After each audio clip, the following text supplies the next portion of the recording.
Hello folks, MegaLuigi93 here again on the TF2 official website page, and I'm just here to look at a little something that I just noticed that was up. Apparently Valve has decided to implement a means of preventing idlers, and let's see what it says.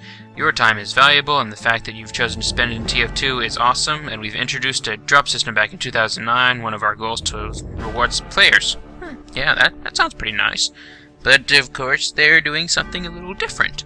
We've recently made a change that ensures players are playing. See? Playing. TF2 not just leaving their computers on in order to get item drops.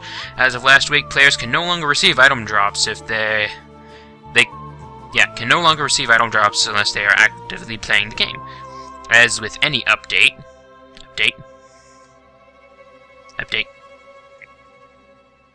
Thanks for standing still. Okay. Back to this.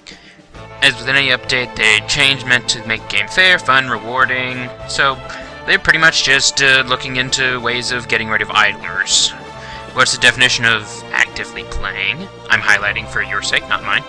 From the item drop perspective, a player is considered actively playing if connected to a Valve anti-cheat or VAC secured server, responding to in-game drop notifications when not utilizing external programs to do so, running only one instance of the game, so not able to run multiple versions of the same game, so I guess that's a little something which SteamPipe was linked up to.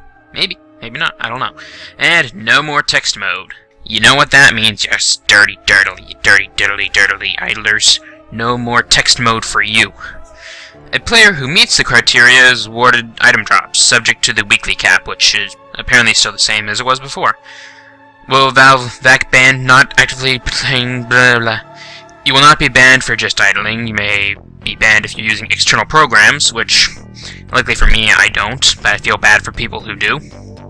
Let's see. Will I lose my item drops if I'm idling? Affected weekly drop cap. No, drops are not lost due to the drop cap and remained ineffective. Players will simply have their item drops paused. I guess that's a good thing, like if you go AFK you won't lose your item drops, which are preset, but if you actually idle, then you may not actually get that much of anything. Which I guess that's a nice thing, you can just play the game. Why are you changing the item drop system works? This change is designed to make the TF2 experience equally rewarding for all players. The previous system had flaws. You're telling me it definitely had some flaws. That allowed players to collect rewards without actively playing TF2. Well, yeah, that's what idling was in the first place, and I'm kind of glad they're fixing that. The new system ensures that you won't be disadvantaged for players playing TF2. I don't know. Okay. So pretty much this, in a nutshell, this is pretty much just telling us that they're limiting how they're doing idlers. And the main ways of preventing idling are listed right here. Item drop perspective is, from what I can tell, that's pretty much just as much of anything, really.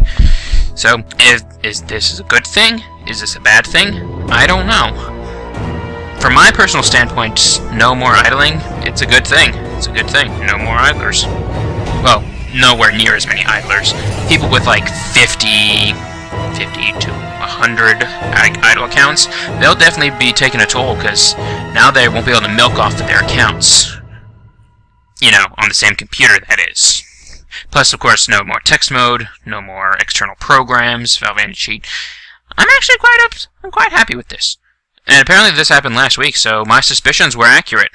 I thought that this would have happened, but anyway, if this helped clear up what this here post meant, then thanks, and have a nice day, folks. Mwah.